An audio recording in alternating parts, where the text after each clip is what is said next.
Yes है नाला पे। देखिए अभी तक जो आपके टॉपिक हुए थे मतलब इंग्लिश में जितने भी, वो आपने सबसे पहले जो पढ़ा था वो पार्ट ऑफ स्पीच पढ़ा था, ठीक है। तो पार्ट ऑफ स्पीच में आपने नाउन है, प्रोनाउन है, एडजेक्टिव है, ये सारी चीज़ें आपने पढ़ी थी। इसके साथ में प्रपोजिशन थे, वो मैंने आपको बताए भी थे। आर्टिकल का यूज भी बताया था, ए एन और दा का, कि हाउ टू यूज।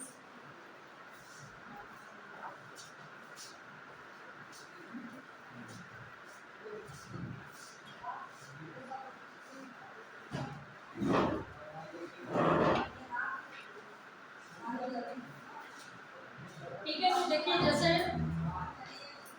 पीछे लास्ट में सारे लोग बैठ जाते हैं।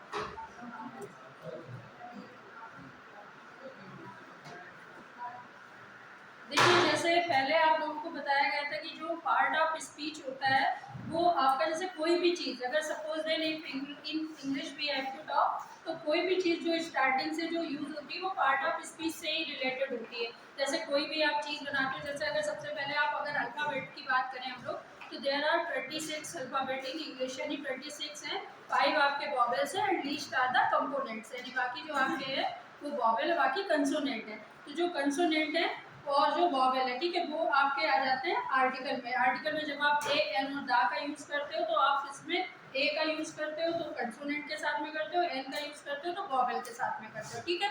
उसके बाद में नेक्स्ट है आपकी जो चीज है वो है आपका इसमें सब्जेक्ट और वर्ब, ठीक है। जैसे जब हम एडवर्ब की बात करते हैं तो दो चीजें हमें ध्यान रखनी है, सब्जेक्ट और वर्ब, ठीक है। जैसे कोई भी चीज अगर हम करते हैं, कोई भी सेंटेंस स्टार्ट करते हैं, तो वो सबसे पहले किस चीज से मिलकर बना होता है? Subject plus verb plus object, ठीक है। These are the three things that is necessary to make a sentence, यानी कोई भी सेंटेंस आप बनाते हो तो सब्जेक्ट और वर्ब और ऑब्जेक्ट से ही बनाते हो, ठीक है। और जब सभी को पता है कि सब्जेक्ट दो प्रकार के होते हैं, आपका सिंगुलर सब्जेक्ट और प्लूरल सब्जेक्ट, यानी जो आपके अल्टरनेटिव में जो क्वेश्चंस आते हैं जो एग्जाम में, वो आपके इन्हीं पे बेस्ड होते हैं, सब्जेक्ट पे, कि कहाँ पे आपको मतलब प्लूरल लगाना है और कहाँ पर आपको सब्जेक्ट का आपको सिंगुलर सब्जेक्ट लगाना है, ठीक है। जो ऑल द एक्सरसाइज है they are related to noun, pronouns, adjective, adverb और आपकी वर्ब से रिलेटेड ही है। तो वो मैंने पहले भी आपको सारी एक्सरसाइज आपको कराई भी थी, बताई भी थी कि जैसे किसके साथ में, जैसे अगर आपके सिंगुलर सब्जेक्ट है तो सिंगुलर वर्ब भी लगेगी, प्लूरल है तो प्लूरल ही लगेगी। आज हम जिस टॉपिक की बात करने जा रहे हैं दैट इज एडवर्ब, यानी अभी तक आपने नाउन को पढ़ा, प्रोनाउन को पढ़ा, वर्ब को पढ़ा और अब उसके बाद में एडवर्ब को पढ़ा। मतलब एडवर्ब का मतलब होता है संयुक्त क्रिया हिंदी में, यानी जो वर्ड जो किसको कहती है, मतलब adverb is a verb that modifies an adjective, यानी ये एडजेक्टिव को मॉडिफाई करती है, यानी एडजेक्टिव को मतलब उसको मतलब कहते हैं उसके स्थान पर प्रयोग की जाती है। जैसे मान लीजिए अगर आपका क्लियर है वर्ड, जैसे मान लीजिए वाइट है, ठीक है, और इसमें हम लोग एल वाई लगा देते हैं तो ये क्या हो जाएगा? क्वाइटली हो जाएगा, ठीक है। तो जो एल वाई हमने लगा के बनाया है शब्द यानी क्वाइटली, ये अपने आप में नाउन और मतलब क्या कहते हैं जो वर्ब है दोनों को कंप्लीट करता है, यानी अपने आप में ये एक सेंटेंस है क्वाइटली यानी शांतिपूर्वक, यानी अपने आप में दोनों चीजों को कंप्लीट करता है। तो यहाँ पर जो एल वाई है वो आपका एडवर्ब है, ठीक है। ये डेफिनेशन आप नोट कर लीजिए। अब सीधी सी बात ये आती है कि how many types of the adverb, जैसे हम लोग ये सोचते हैं और हाउ वी यूज इट, यानी हम इसको कैसे यूज करते हैं और क्यों हम इसका प्रयोग करते हैं, मतलब ग्रामर में किस तरीके से इन एक्सरसाइज को ला सकते हैं। जैसे देखिए आपने वर्ड सुने होंगे, जैसे लाउडली है, स्पीक है, फास्ट है, सूनर है, ठीक है, लेटर है, तो ये सारे जो मतलब जितने भी वर्ड है ये सब क्या है? एडवर्ब के ही प्रकार है, यानी सारे एडवर्ब में ही आते हैं। अब आपके जो एडवर्ब है दे आर थ्री टाइप्स, यानी तीन टाइप्स के आपके एडवर्ब होते हैं, ठीक है। पहला है आपका सिंपल, दूसरा है आपका इंट्रोजेक्ट,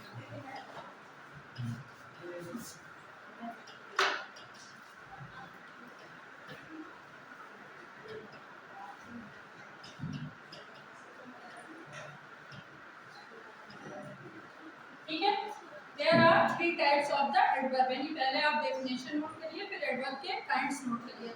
तीन प्रकार के हैं, सिंपल, इंट्रोगेटिव और रिलेटिव एडवर्ब। अब तीनों का जैसे देखिए सिंपल का क्या मतलब है कि जो आपके 7 या 8 टाइप्स के जो आपके एडवर्ब है वो आपके सिंपल में आते हैं। जैसे आपने एडवर्ब ऑफ टाइम सुना होगा, एडवर्ब ऑफ फ्रीक्वेंसी सुना होगा, एडवर्ब ऑफ मैनर सुना होगा, एडवर्ब ऑफ रीजन सुना होगा, एडवर्ब ऑफ डिग्री सुना होगा और अफर्मेटिव या नेगेटिव के एडवर्ब सुने होंगे या मैनर के सुने होंगे। तो ये सारे क्या है, ऑल द इसमें सारे मतलब वर्ड है अंदर। जैसे मान लीजिए किसी से आप बात करते हो कि you have to talk slowly, यानी आपको स्लोली बात करना है। तो स्लोली क्या होता है, मैनर को मतलब रिफ्लेक्ट करता है। जैसे आप किसी से धीमे से बात करते हो तो ये क्या है, इट इज़ योर मैनर, यानी ये आपका वे ऑफ टॉकिंग है। तो ये क्या है, स्लोली जो वर्ड होता है वो किस में आ जाता है, एडवर्ब में आ जाता है। यानी हमें उसी को पहचानने की ज़रूरत है कि कौन सा एडवर्ब ऑफ मैनर में आता है, कौन सा एडवर्ब ऑफ रीजन में आता है, कौन सा हमारा फ्रीक्वेंसी में आता है और कौन सा हमारा प्लेस में आता है। ठीक है, तो ये सारे जो एडवर्ब होते हैं, पहले आप इसको जैसे ये सारे हैं 3 प्रकार के हैं।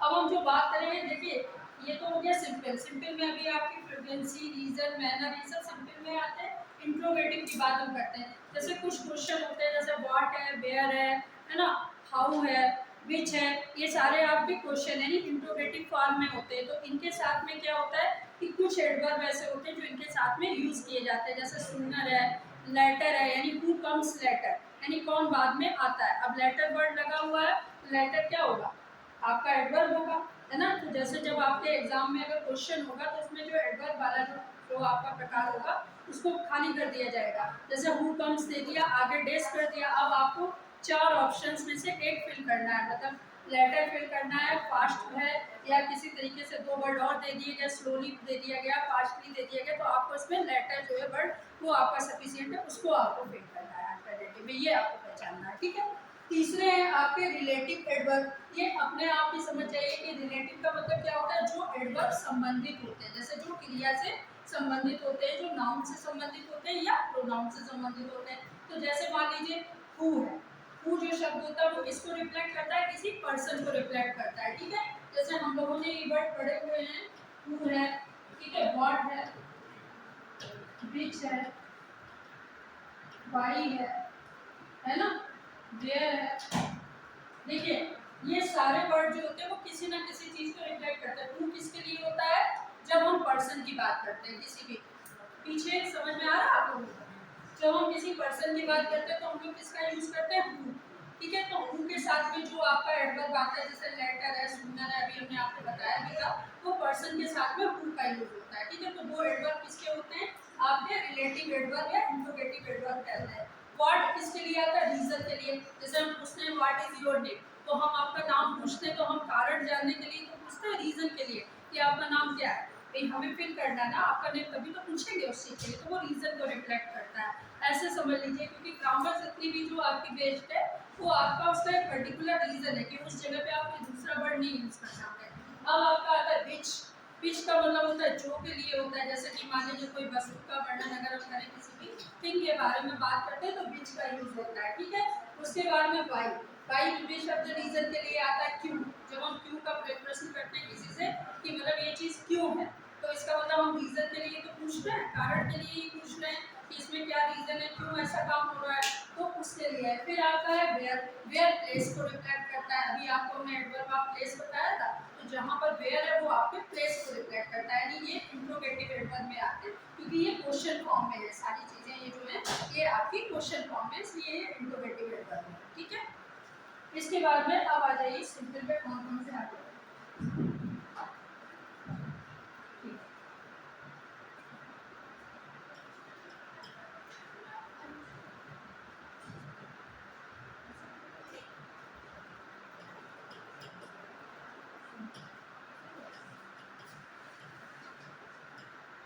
नोट कर लीजिए कौन कौन से।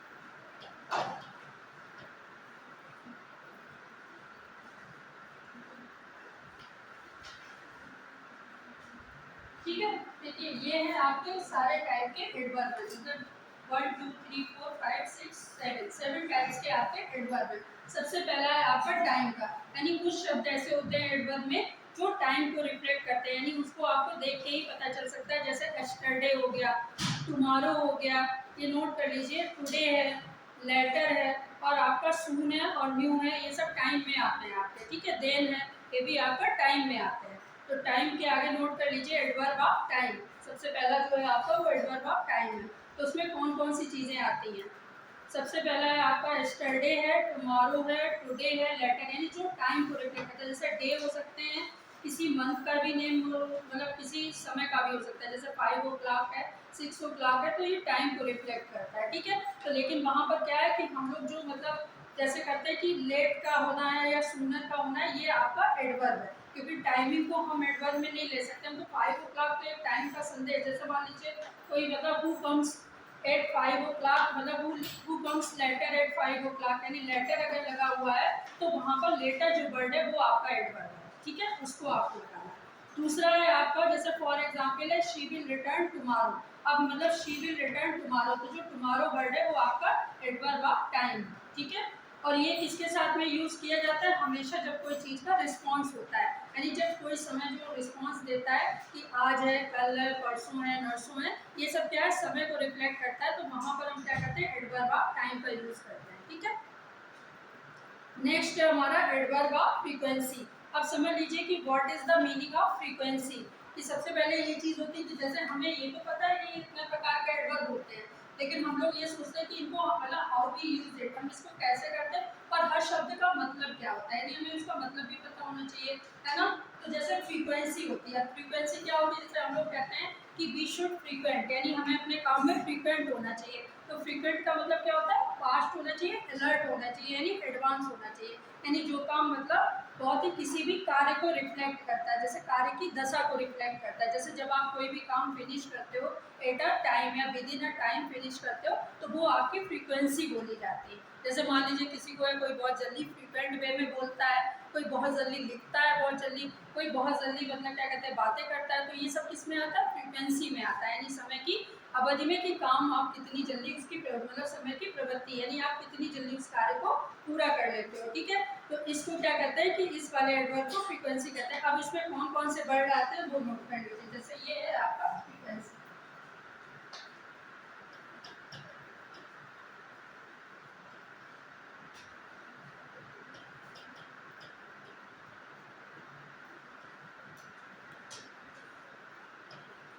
ऑफन,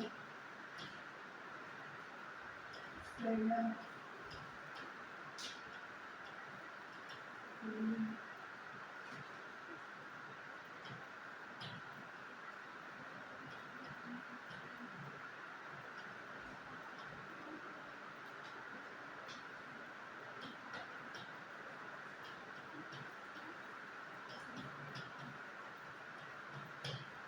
ठीक है। ये जो वर्ड है आपके, जैसे आवरली है, एनुअली है, ऑफन है, सेल्डम, सेल्डम मीन्स होता है कभी कभी। ठीक है, डेली यानी डेली जो प्रतिदिन होता है ना। ये आपका है ऑलवेज, यानी हमेशा, सभी को पता होता है always, he always comes on time, यानी ये आपके किसको? फ्रीक्वेंटली को रिफ्लेक्ट कर रहा है कि वह कितनी जल्दी समय पर आ जाता है, यानी वह लेट भी हो सकता है और जल्दी भी आ सकता है। तो इसमें जो आपका जो फ्रीक्वेंटली वे है, उसको एडवर्ब ऑफ फ्रीक्वेंटली जो है उसको मतलब रिफ्लेक्ट किया गया है। तो ये शब्द जो है वही आएंगे। अगर किसी भी मतलब एडवर्ब में ये वाले शब्द आते हैं तो आप समझ सकते हो कि वो फ्रीक्वेंटली वाला जो एडवर्ब है उसमें है। ठीक है, इन वर्ड के अलावा कोई वर्ड नहीं आ सकता दूसरा। ठीक है, फिर जनरली, जनरली यानी सामान्य, ये भी बताता है कि आपने कार्य कैसा किया है, नॉर्मल वे में किया है कि तेज वे में, फास्टली वे में किया है। इवन हमेशा के लिए। ठीक है, समटाइम्स, कभी कभी, मतलब जब हम लोग को ये है कि कोई भी चीज़ है, जैसे आपको जो पढ़ाया जा रहा है, मतलब मान लीजिए पार्ट ऑफ स्पीच, तो ओनली एक्सरसाइज तो वो तो एक चीज़ है कि आपकी लास्ट में आती है। जैसे जब तक आप उस चीज़ को समझोगे नहीं, एक्सरसाइज पे आप डायरेक्ट नहीं आ सकते एकदम से। अगर हम डायरेक्ट उसकी एक्सरसाइज आपको बता दें तो वो एक्सरसाइज हम जब भी बता सकते हैं जब हम आपको सारी चीज़ों को एक्सप्लेन करने के बाद बताएं, है ना, कि कैसे आप उसको ऑप्शन को भरोगे। आपको पता भी तो होना चाहिए कि इसमें हम कैसे मतलब फ्रिक्वेंटली के हैं कौन से, जो हम इसमें कैसे भरेंगे। जैसे कभी कभी ऐसा हो गया कि ही ऑलवेज है, ही ऑलवेज को मिस कर दिया, ही ऑलवेज को छोड़ के ही कम्स एट नाइट, तो ही ऑलवेज है और वहाँ पे आपको 4 ऑप्शन दे दिए गए, तो आपको पता है कि यहाँ पर एडवर्ब में ऑलवेज ही होगा हमेशा, और कोई भी यहाँ पर वर्ड फिट ही नहीं हो सकता, तो आप उसी को तो भरोगे। ये चीज़ है, जैसे कोई भी नाउन का वर्ब दे दिया जाए, प्रोनाउन का दे दिया जाए, तो इतना तो आप पहचानते हो कि नाउन कौन सा है, प्रोनाउन कौन सा है, एडजेक्टिव कौन सा है, हमें यही तो पहचानना है सबसे ज़्यादा। कोई भी एक्सरसाइज आप करोगे तो हमें ये सारा कुछ पता होना चाहिए कि ये वर्ब है, तो वर्ब में हम कभी भी एडवर्ब को यूज़ नहीं कर सकते। अगर एल लगा होगा तो एडवर्ब हो जाएगा, और अगर खाली एक चीज़ है कि मतलब फास्ट लिखा हुआ है, ब्यूटीफुल लिखा हुआ है, तो वो अपने आप में एडजेक्टिव है, ठीक है, वो वहाँ पर अपने आप में उसका वो बन जाएगा, विशेषण बन जाएगा, यानी वो संयुक्त क्रिया नहीं बनेगी, क्योंकि वो अलग है, उससे डिफर है, ठीक है। और हम नाउन से ही विशेषण भी बनाते हैं, जैसे आपसे नाउन में ब्यूटी है, नाउन का वर्ड जो अगर देखा जाए, जो हमारी भाववाचक संज्ञा है यानी एब्स्ट्रैक्ट नाउन है, तो उसमें ब्यूटी वर्ड है। अब ब्यूटी में हम फुल लगा देते हैं तो ब्यूटीफुल बनता है, तो ब्यूटीफुल क्या हो गया, आपका एडजेक्टिव हो गया, वो आपका एडवर्ब नहीं है। लेकिन जब हम उसको ब्यूटीफुली बोल देते हैं, एल लगा देते हैं, तो वो क्या हो जाता है, एडवर्ब बन जाता है। कितना अंतर है तीनों चीज़ों में, ये अंतर, बस इतना ध्यान रखिए कि कौन सी चीज़ में कितना अंतर है, मतलब एक स्टेप बाय स्टेप है, एकदम डायरेक्ट नहीं है कि जैसे कोई भी चीज़ अगर आपको बताई जा रही है, प्रपोजिशन है तो बिल्कुल अलग चीज़ है, जो आपको प्रपोजिशन बताया था वो इन ऑफ ऑन है, ये कभी भी आपके प्रपोजिशन है वो बिल्कुल अलग है, आर्टिकल बिल्कुल अलग है, आर्टिकल में 3 ही चीज़ें आपकी प्रपोजिशन है, आपके सारे वर्ड आ जाते हैं, अंडर है, बिलो है, ये सब है, इसमें क्या डिफरेंस है ये आपको पता होना चाहिए। तो वही चीज़ें हम आपको बता रहे हैं कि बेसिक जो होता है मतलब ग्रामर का, मतलब always you should always focus on the basic of the grammar, यानी ग्रामर की बेसिक पे में ध्यान रखना है, ठीक है। तो ये सारे आपके फ्रीक्वेंटली में आ गए, ठीक है। नेक्स्ट है आपका प्लेस का, ठीक है,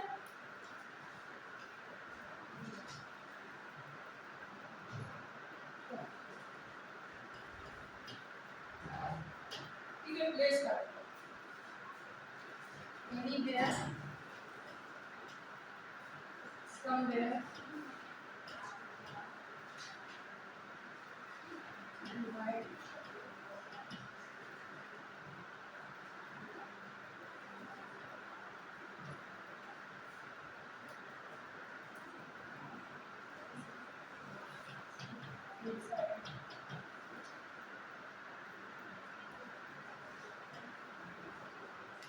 ठीक है। ये वर्ड जो है ये आपके प्लेस के हैं, यानी adverb of place, anywhere, somewhere, behind, nearly, inside. अब देखिए नियर में एल वाई लगा हुआ है, नियरली हो गया, बिहाइंड वर्ड जो है ये भी आपका उसमें एडवर्ब में ही आता है, एनीवेयर मैंने अभी आपको पहले भी बोला था, जब हम इंट्रोगेटिव प्रोनाउन की बात करते हैं तो जो वेयर है आपका शब्द, वो वेयर क्या है, हाँ ये ऊपर ये इनसाइड, इनसाइड से नियरली, नियरली है आपका प्लेस के लिए, जैसे पास का अगर कोई प्लेस होगा तो उसके लिए नियरली यूज होगा, अगर कोई दूर का है तो फार अवे है, लेकिन दूर का वर्ड में वो आपका एडवर्ब फार अवे जो है, फार वर्ड जो है वो आपका एडवर्ब में है, अवे नहीं है, अवे अलग चीज है, ठीक है।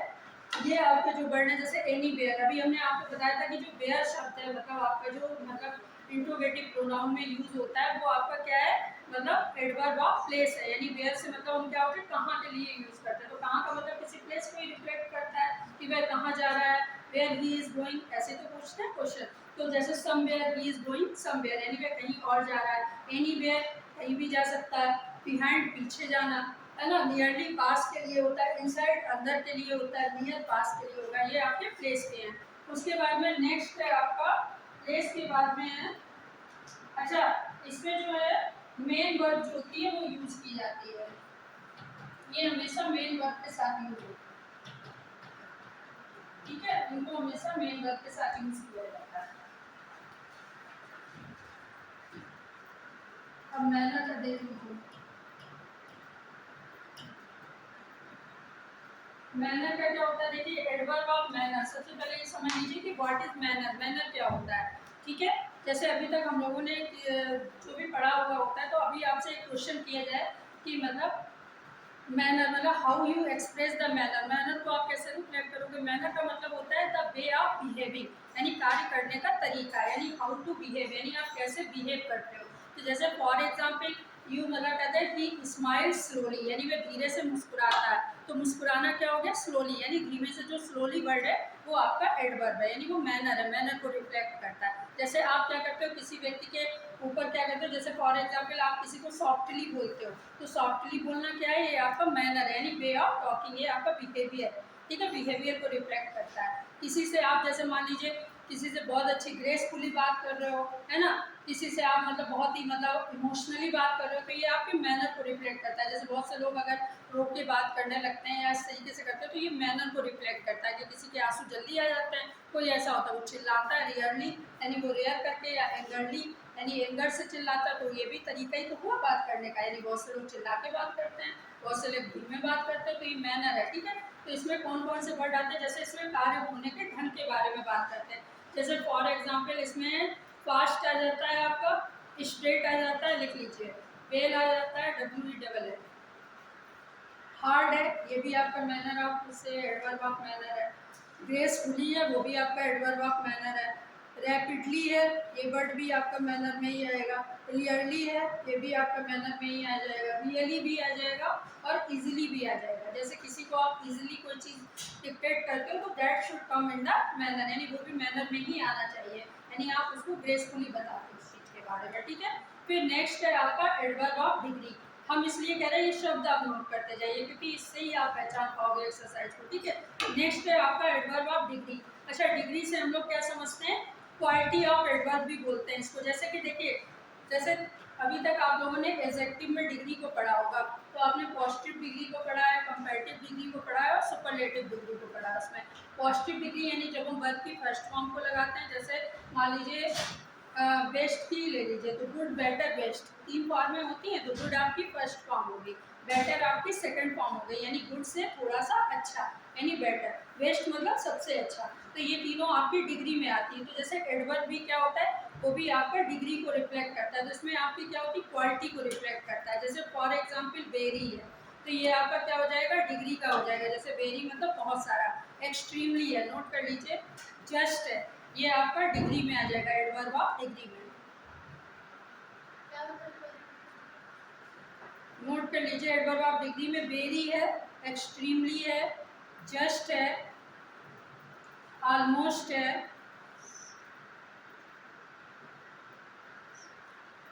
टू है, TOO, टू मतलब ही के लिए होता है।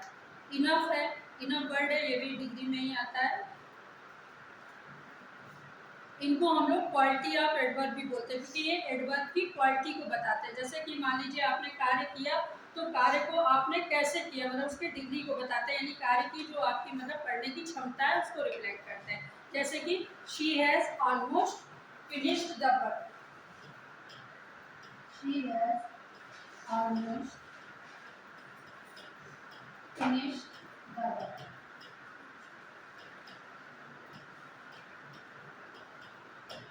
ठीक है, ऑलमोस्ट क्यों लगा हुआ, उसने अक्सर, अक्सर के लिए हम लोग ऑलमोस्ट का यूज करते हैं कि अक्सर उसने अपना कार्य जो है वो फिनिश कर लिया है, यानी वो अक्सर अपना कार्य फिनिश कर लेती है। इस तरीके से हम उसको बता सकते हैं कि ऑलमोस्ट का यूज यहाँ पर हुआ है। नेक्स्ट आपका है एडवर्ब ऑफ अफर्मेशन और निगेटिव। अब देखिए, अफर्मेशन और निगेटिव क्या होता है। अफर्मेशन भी आप लोगों ने सेंटेंस के टाइप पढ़े हुए हैं। सबसे पहले आपको बताया था सेंटेंस, तो सेंटेंस में भी आपको अफर्मेटिव और निगेटिव दोनों टाइप बताए थे। अफर्मेटिव का मतलब क्या होता है, जब हम पॉजिटिव में रिस्पॉन्स देते हैं, यानी कोई चीज़ जो कार्य है उसमें वो हो रहा है। जैसे अगर राम ने कहा कि he is a good boy, तो राम एक अच्छा लड़का है, यानी इसमें कोई निगेटिव चीज़ नहीं है, यानी ये राम के बारे में पॉजिटिव रिस्पॉन्स दे रहा है कि he is a good boy, ठीक है। और निगेटिव में क्या होता है, जैसे Ram is not a good boy, जब हम उसकी निगेटिव बता देते हैं, यानी उसकी क्वालिटी को नकार देते हैं, बता देते हैं कि वो अच्छा लड़का नहीं है, यानी वहाँ पर निगेटिव हो गया। तो सेंटेंस का इसी तरीके से आपके जो एडवर्ब होते हैं, कुछ ऐसे एडवर्ब होते हैं जो अफर्मेटिव चीज़ों को मतलब पॉजिटिव रिस्पॉन्स देते हैं, और कुछ ऐसे होते हैं जो निगेटिव के साथ में यूज किए जाते हैं। जैसे फॉर एग्जाम्पल है आपका नेबर। नेबर एक ऐसा वर्ड है जो निगेटिव के एडवर्ब में यूज किया जाता है, नोट कर लीजिए। यस और नो, यस नो ये दोनों वर्ड भी यूज किए जाते हैं एडवर्ब ऑफ मैनर में, ठीक है, एडवर्ब ऑफ अफर्मेशन और निगेटिव में। देखिए यस और नो, यस जो होता है वो आप अफर्मेटिव में यूज करते हो, और नो का यूज किस में करते हो, निगेटिव में यूज करते हो, ठीक है। सीधे सीधे दो वर्ड है। श्योरली, श्योरली किसको रिफ्लेक्ट करता है, पॉजिटिव रिस्पॉन्स को रिफ्लेक्ट करता है, अफर्मेटिव का है, ठीक है। सर्टेनली, ये भी आपका सर्टेनली क्या कहते हैं, अगर सर्टेनली के साथ में नॉट लगा हुआ है तो आपका कैसा हो जाएगा, निगेटिव का मतलब वो एडवर्ब माना जाएगा, अगर उसके साथ नॉट लगा है। और अगर आपके साथ में खाली सर्टेनली लिखा है तो इट मीन्स पॉजिटिव है उसका रिस्पॉन्स, यानी नॉट नहीं लगा है। फिर लिखिए नो नो, ये है नो लॉन्गर, लॉन्गर होगा तो आपका अफर्मेशन में होगा, नो लॉन्गर होगा तो निगेटिव में होगा, दोनों तरीके के लिख लीजिए। हार्डली है, हार्डली वर्ड जो आपका वर्ड है वो भी अफर्मेशन में ही आता है।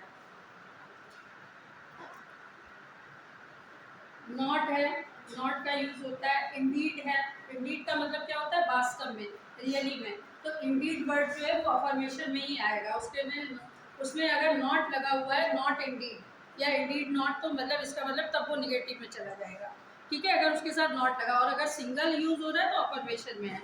फिर है डेफिनेटली, डेफिनेटली वर्ड जो है वो अफर्मेशन में आता है, ठीक है।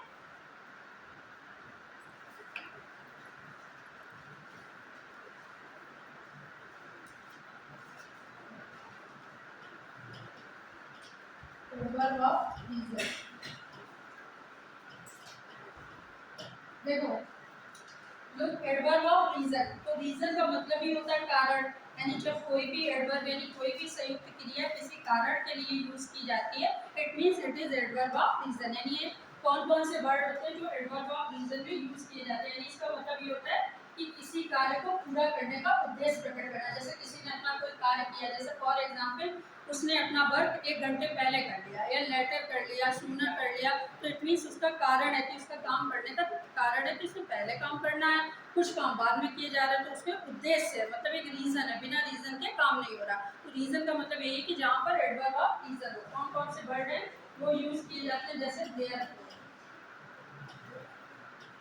यही वर्ड आएंगे, ठीक है। Hence, बस अभी मैं एक एक वर्ड को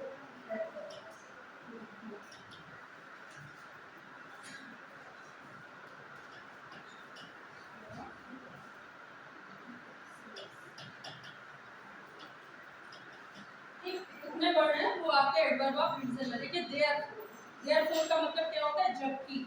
बहुत सारे आपने देखा होगा कि सेंटेंस होते हैं उसमें देयरफॉर का यूज होता है, तो जहाँ पर देयरफॉर का यूज हो वहाँ पर आपका एडवर्ब ऑफ रीजन का यूज है, ठीक है, मतलब जबकि के लिए। दूसरा वर्ड है आपका हेंस, हेंस का मतलब भी होता है यहाँ के लिए, यद्यपि के लिए, हेंस यानी मतलब जो बताया जा रहा है आपकी के लिए। फिर है दस, दस मतलब इस प्रकार, दस का मतलब होता है इस प्रकार के लिए, ठीक है। कॉन्सिक्वेंटली यानी परिणाम के स्वरूप, कॉन्सिक्वेंटली का हिंदी का मतलब क्या होता है, परिणाम के स्वरूप। कॉन्सिक्वेंटली माने परिणाम, जैसे किसी भी चीज के परिणाम स्वरूप ये हुआ, मतलब for example he work hard, consequently he मतलब कहते हैं पास्ट, मतलब क्या हुआ, उसने बहुत ज्यादा कठिन परिश्रम किया, परिणाम स्वरूप है पास हो गया, तो ये अपने आप में एडवर्ब ऑफ रीजन का सेंटेंस है, ठीक है। तो वहां पर कॉन्सिक्वेंटली आपको लगाना है। नेक्स्ट है आपका सो, सो का मतलब किस लिए आता है, इसलिए के लिए, ठीक है। जो सो वर्ड होता है वो इसलिए को रिफ्लेक्ट करता है, हमेशा लगता है सो का वर्ड, तो ये आपका इसमें एडवर्ब ऑफ रीजन है। सिंस, सिंस और फार, ये दो शब्द आपने सुने होंगे, लेकिन यहाँ पर फार वो आपका टेंस वाला सिंस और फार नहीं है, सिंस वर्ड केवल यूज हुआ है। सिंस का मतलब हमेशा ये होता है जब आप निश्चित चीज को रिफ्लेक्ट करते हो, यानी जैसे कि कोई कार्य मतलब उसको करना, सिंस यानी कितने समय से वो कार्य जो था वो निश्चित रूप से प्रणाली में था, यानी कार्य जो था वो अपनी प्रगति में था। तो सिंस का यूज हम लोग कार्य की स्थिति में करते हैं, जैसे कोई भी चीज है जो निश्चित होगी, जैसे चाहे 5 बजे हो, 6 बजे हो, 7 बजे हो, वो आपका निश्चित है, वो मंथ में आता है आपका, या मान लीजिए किसी डेट के बारे में होगा तो भी सिंस का यूज होगा। तो सिंस वाले एडवर्ब का यूज आप जब भी करेंगे जब किसी निश्चित मंथ का यूज हो, किसी निश्चित पॉइंट ऑफ टाइम का यूज हो, या किसी भी जगह पर आपका मतलब कोई, जैसे कोई काल का मतलब निश्चित डे के बारे में बात हो रही है, तो वहाँ पर वो चीज़ चेंज नहीं होगी, वहाँ पर आपको सिंस ही लगाना है, ठीक है। उसकी जगह पे कोई वर्ड आ जाए लेकिन आपको सिंस को सिलेक्ट करना है, ठीक है। ये आपका हो गया एडवर्ब ऑफ रीजन, यानी कौन कौन से वर्ड किस किस में आते हैं। फिर नेक्स्ट है आपका इंट्रोगेटिव एडवर्ब, तो ये रह जाता है ना लास्ट में।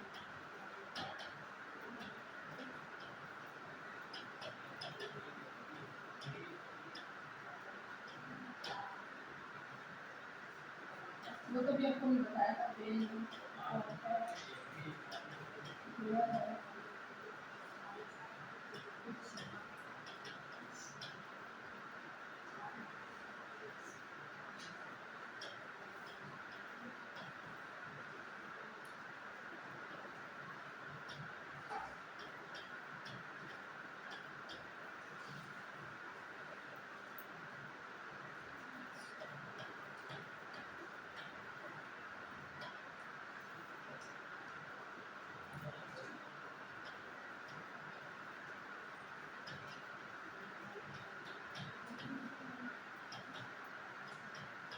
देखिए जैसे ये है, आपको अभी हमने बताया था कि कौन कौन से वर्ड जो है वो आपके इंट्रोगेटिव एडवर्ब में आते हैं। सभी को पता है ये these are the interrogative words, ये इंट्रोगेटिव वर्ड ही होते हैं जो आपका व्हेन है, व्हाट है, वेयर है, व्हिच है, व्हाई है, मैनी है, हाउ है, मच है। ये सब हाउ मच, अगर हाउ के साथ में मच का यूज हुआ है तो ये आपका इंट्रोगेटिव एडवर्ब में आ जाएगा। ठीक है, अगर कभी कभी ऐसा भी क्वेश्चन पूछा जाता है, जैसे मान लीजिए ये दे दिए गए sentence, why are you so late, which type of sentence is this, यही दे दिया गया अल्टरनेटिव में, और चारों आपको प्रकार दे दिए गए, एडवर्ब ऑफ प्लेस दे दिया गया, एडवर्ब ऑफ मैनर दे दिया गया, इंट्रोगेटिव एडवर्ब दे दिया गया, एडवर्ब ऑफ रीजन दे दिया गया। तो अब आपको खुद ही पता है कि ये किस में आता है, इंट्रोगेटिव में आता है। सबसे पहले वर्ड से आप इससे जान लीजिए कि ये जो वाई शब्द है ये लगा हुआ है, ये इंट्रोगेटिव में है। ठीक है, अब आपको याद क्या करना है कि मतलब what you have to keep in mind, you have to keep in mind कि what are the adverb and what are the kinds of adverb, यानी एडवर्ब के कौन कौन से काइंड्स होते हैं और कौन कौन से शब्द किस काइंड्स के अंतर्गत आते हैं। वही मैंने आपको लिखवाया, नोट कराया कि इसलिए क्योंकि बहुत माइन्यूट अंतर होता है जरा सी चीज़ में, जैसे एक मैनर में और एक रीजन में। जैसे कभी कभी क्या होता है कि बहुत से लोग क्या होता है आपस में क्या होता है कंफ्यूज हो जाता है कि मैनर और रीजन में क्या अंतर है। अब आप दोनों चीज़ों का समझ लीजिए कि जैसे मैनर का मतलब होता है आपका काम करने का तरीका, तरीके से समझिए, और रीजन का मतलब होता है कारण। दोनों चीज़ें अगर आप हिंदी में करो दोनों डिफरेंट है ना, इंग्लिश में भी वही चीज़ डिफरेंट है। जैसे अगर हम आपसे किसी काम करने का तरीका बताएंगे, जैसे हमने ये कार्य जो है बहुत अच्छे से किया, परफेक्टली किया, तो ये हमारा काम करने का मैनर है। ठीक है, और अगर हम बात करते हैं कि हमने ये काम पर मतलब क्या कहते हैं इतने समय तक कंप्लीट क्यों नहीं कर पाया, या ये काम मेरा अनफिनिश्ड रह गया, तो इट मीन्स क्या हुआ कि हमारा जो कार्य था इसका रीज़न था कि ये क्यों अनफिनिश्ड रह गया, तो यहाँ पे रीज़न हो गया। बस दोनों में इतना ही अंतर है। प्लेस में भी वही अंतर है, इंट्रोगेटिव एडवर्ब में भी है। प्लेस में वेयर का ही यूज होगा, सारे एडवर्ब का आपका इंट्रोगेटिव का नहीं यूज होगा। जैसे अगर आप वाई के साथ में कोई चीज़ लगाओ तो आप प्लेस नहीं लगा सकते वाई के साथ, आप वेयर के साथ में प्लेस का यूज कर सकते हो। ठीक है, तो जहाँ पर वेयर के साथ में प्लेस का है वो आपका इंट्रोगेटिव एडवर्ब में आ गया। तो ये आपके सारे जितने भी प्रकार थे वो आपके मतलब एडवर्ब के सारे प्रकार थे। ठीक है, नेक्स्ट है इसमें क्या है, रिलेटिव एडवर्ब एक और है आपका लास्ट का।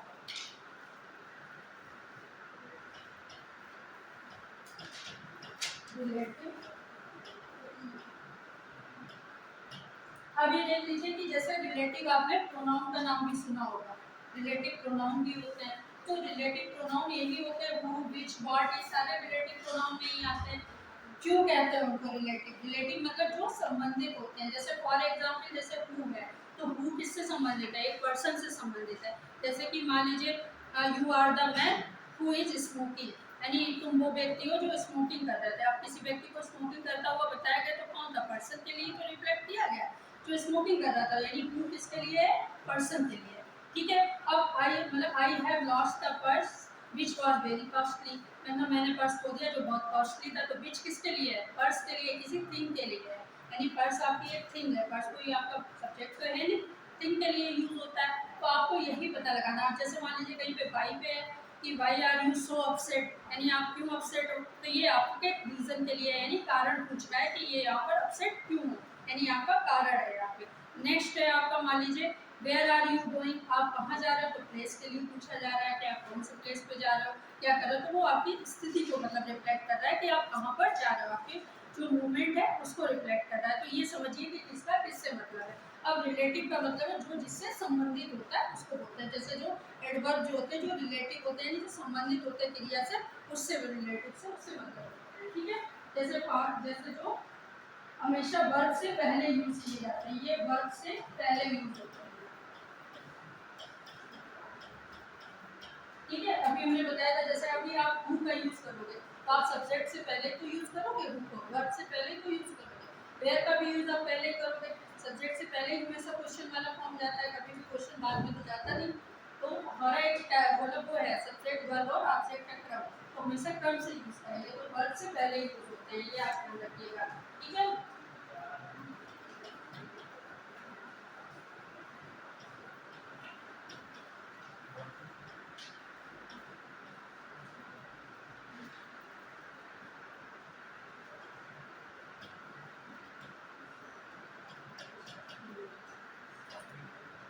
आई remember the day when we first meet. अब देखिए यहाँ पर कब है, कब किसके लिए, समय के लिए रिफ्लेक्ट करता है, यानी टाइम को रिफ्लेक्ट करता है। इसमें भी आपके यही सारे आते हैं, मेन है, वेयर है और वर्ब।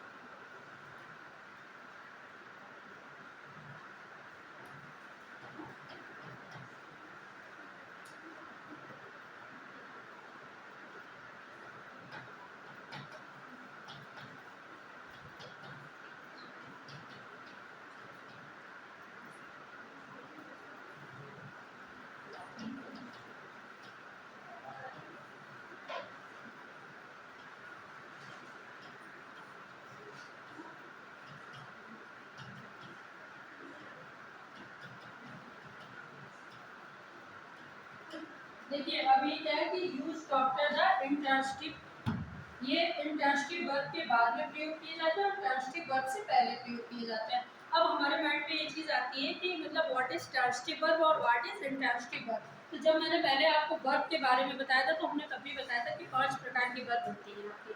सबसे पहले आपकी मेन वर्ब, हेल्पिंग वर्ब तो आप यूज ही करते हो। इसके अलावा आपकी ट्रांसिटिव, इंट्रांसिटिव, लिंकिंग वर्ब और मॉडल वर्ब, ये भी वर्ब होती हैं। तो जो ट्रांसिटिव वर्ब होती है वो कैसी होती है, जैसे फॉर एग्जांपल ट्रांसिटिव वर्ब से पहले, इंट्रांसिटिव से पहले आता, मतलब इनके बाद में आता और उससे पहले आता। तो जो ट्रांसिटिव वर्ब है, जैसे हु शाइन्स यानी कौन चमकता है। जैसे अगर सूरज के बारे में अगर हम पूछा जाए तो उसका क्वेश्चन क्या बनेगा, हु शाइन्स यानी कौन, मतलब कौन चमकता है। तो किसके बारे में बात की जा रही है, सूरज के बारे में। तो साइंस क्या है, अपने आप में एक वर्ब है, ठीक है। साइंस से पूरा सेंटेंस जो है S H I N E S से पूरा सेंटेंस कंप्लीट हो जाता है। जैसे क्रिया में जब आप यस लगा देते हो, जैसे रीड्स लगा देते हो, तो हमें कभी कभी उसके आगे ऑब्जेक्ट की नीड नहीं होती।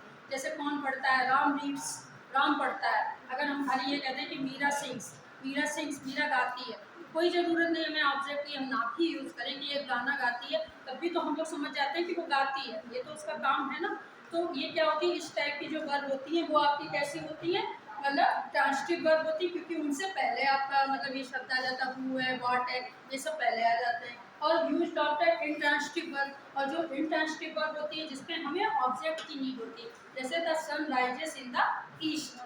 तो मतलब the sun rises in the east है, तो इसमें क्या है कि मतलब पूरा वाक्य बना हुआ है, इसमें वर्ब भी है, आपका ऑब्जेक्ट भी है और आपका वो, तो इनमें हमेशा ये बाद में भी यूज किया जा सकता है ना। कि जैसे मतलब आई सा the man who was blind, यानी मैंने उस व्यक्ति को देखा जो कि कैसा था, ब्लाइंड था, यानी जो अंधा था। तो यहाँ पर व्यक्ति के बारे में बताया जा रहा है, उसके बारे में क्वेश्चन पूछा जा रहा है। तो यहाँ पर क्या है कि पहले वाला जो सेंटेंस है कि आई सा द मैन, इसमें सारी चीज़ें हैं आपकी, आपका सब्जेक्ट भी है, आपकी वर्ब भी है और आपका ऑब्जेक्ट भी है। और उसके बाद हमने क्या यूज़ किया है, हु यूज़ किया है, यानी इस शब्द को यूज़ कर दिया। तो ये आपका रिलेटिव एडवर्ब हो गया, ठीक है। तो ये कैसी हो गई आपकी जो इंट्रांसिटिव वर्ब है वो हो गई, क्योंकि इंट्रांसिटिव में सारी चीज़ें यूज़ कर सकते हैं हम लोग। और ट्रांसिटिव जो होती है वो अपने आप कंप्लीट कर देती है सेंटेंस को, जैसे ही स्लीप्स है ना, ही सिंग्स, तो सीधे सीधे वो सेंटेंस वैसे बन जाते हैं, ठीक है।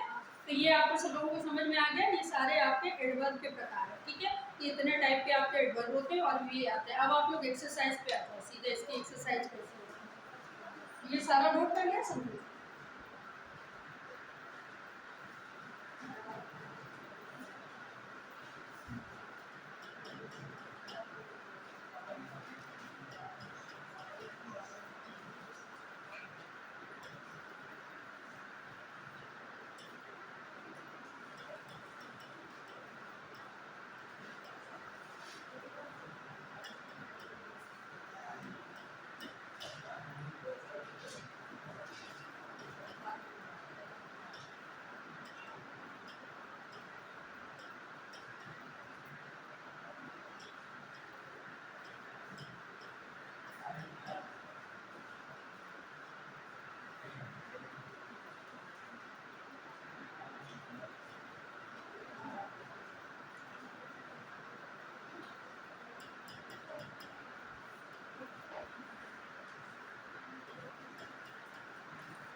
ठीक है। अब जैसे मान लीजिए फॉर एग्जाम्पल ये आपको 4 अल्टरनेटिव दे दिए गए।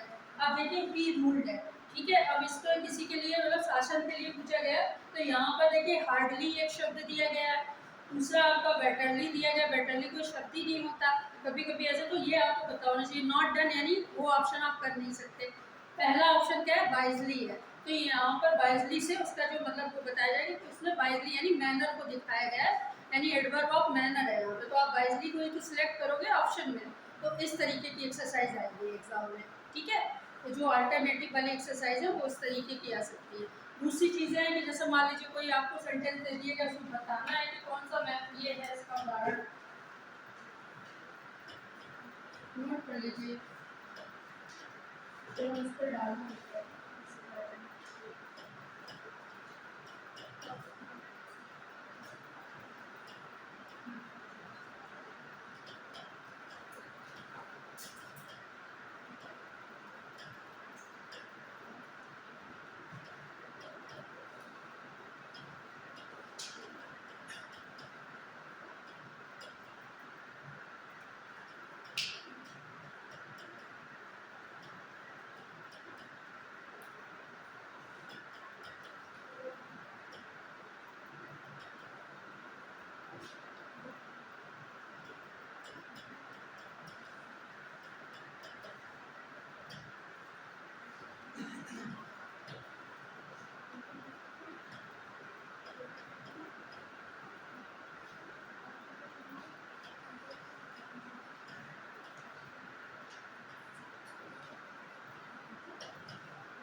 देखो दूसरा वाला देख लीजिए, my friend and I ran to get the catch. अब यहाँ पे देखिए सारे वर्ड आपके एडवर्ब के ही हैं, क्विकली भी है, फ्रीक्वेंटली भी है, फास्टली भी है। लेकिन यहाँ पे जो वर्ड इसका ऑप्शन होगा वो कौन सा होगा? जैसे जब आप किसी चीज को तेजी से कैच करके लपकते हैं तो आप क्या करते हो? क्विक करते हो ना उस पर, तो क्विकली पे ऑप्शन होगा आपका। क्योंकि देखिए स्पेशली जो होता है ये आपके एडवर्ब वाले वर्ड में ही नहीं अभी दिखाया था, इसलिए स्पेशली आपके मैनर में आ गया। फ्रिक्वेंटली भी आपके मैनर में चला गया, फास्टली है ये भी आपके मैनर में ही चला गया। लेकिन जो क्विकली है वो क्या है? वो भी आपके उसमें कि आपने तेजी से यानी कार्य करने के तरीके से मतलब व्यक्त किया जा रहा है, तो क्विकली होगा। जो वर्ड आपको सबसे ज़्यादा सुटेबल लगेगा वही उसमें फिल किया जाएगा। कभी कभी हमें एडवर्ब में माइन्यूटली यही चीज़ ध्यान रखनी है कि कभी कभी सारे एडवर्ब एक ही जैसे आ गए, फिर भी हमें सही ऑप्शन का चयन करना है कि कौन से वर्ड के साथ में हम कौन से वर्ड को यूज़ करेंगे, है ना। क्योंकि वहाँ पे जैसे मान लीजिए गेंद है, तो गेंद के लिए हम फ्रिक्वेंटली नहीं लपक सकते, क्विकली ही करेंगे। किसी भी चीज़ को करेंगे, जैसे मान लीजिए आप दौड़ते हो तो दौड़ने में हमारा फास्टली वर्ड ज़्यादा यूज़ होगा, क्योंकि आपने रन कैसे किया? फास्ट वे में किया। आप उसको क्विकली नहीं कर सकते कि बहुत लंबे लंबे आपने कुछ छलांगे तो मारी नहीं। दौड़ना एक स्ट्रेट वे में होता है, ठीक है। और यहाँ पे क्या है कि गेंद को लपकना है, कैच करना है, तो लपकने में क्विकली होगा, ठीक है। ऐसे ही आपका नीचे वाला देख लीजिए, we shall now begin to work here, the word now. अब नाउ जो है वो अपने आप में एडवर्ब का एक वर्ब है। अब ये कौन से एडवर्ब में आता है? एडवर्ब ऑफ टाइम में आएगा, एडवर्ब ऑफ प्लेस में आएगा, एडवर्ब ऑफ फ्रीक्वेंसी में आएगा, कि एडवर्ब ऑफ रीजन में आएगा? बताओ। नाउ किसको रिफ्लेक्ट करता है? टाइम को रिफ्लेक्ट करता है, यानी इस समय को रिफ्लेक्ट करता है, समय को। तो एडवर्ब ऑफ टाइम में आएगा, ठीक है। एडवर्ब ऑफ टाइम को टिक करना है आपको, क्योंकि प्लेस में नाउ कभी होता नहीं है। एडवर्ब ऑफ फ्रीक्वेंसी में भी नहीं होता कि आपने एकदम अब से पकड़ा, अब से का कोई मतलब नहीं। एडवर्ब ऑफ रीजन, कारण भी नहीं है इसमें। इसमें क्या है कि हमने जब कार्य करना, क्या है कि हम जब कार्य करेंगे तो यहाँ पर क्या है? नाउ, यानी नाउ शब्द जो है वो आपका एडवर्ब ऑफ टाइम में है। जो आपको लिखा है उसमें देखिए कि उसमें कौन से वर्ड को रिफ्लेक्ट कर रहा है, ठीक है। उससे देख के लिखिएगा।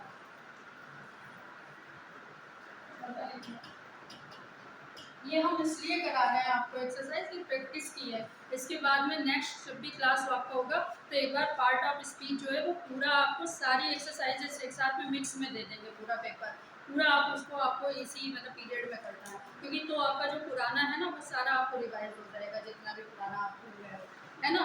क्योंकि हम लोगों ने क्या किया कि इंग्लिश के क्लासेस जो हैं वो लेस हैं, क्लासेस कम मिलते हैं, तो कम मिलने में क्या होता है कि जैसे हमने आपको टॉपिक टॉपिक मेन पढ़ा दिए। अब जैसे एक्टिव पैसिव था वो not a one day topic, यानी एक दिन का टॉपिक नहीं था, वो कम से कम 2 दिन 3 दिन चलता है ये टॉपिक। ऐसे डायरेक्ट इनडायरेक्ट का था कि एकदम से पढ़ा दिया, एक ही दिन में कवर कर दिया, बट क्या था कि उसकी 2-3 एक्सरसाइजेस है, जब तक आप एक्सरसाइज नहीं करोगे तब तक ये आपका ऐसे आप उसको कर नहीं पाओगे एग्जाम में। तो इसलिए एक्सरसाइज साथ में कराते चलते हैं कि पूरी एक्सरसाइज पढ़ाई, डिक्टेट कराई, आपको लिखाई, उसके बाद फिर आप एक्सरसाइज पे आ जाओ, ठीक है।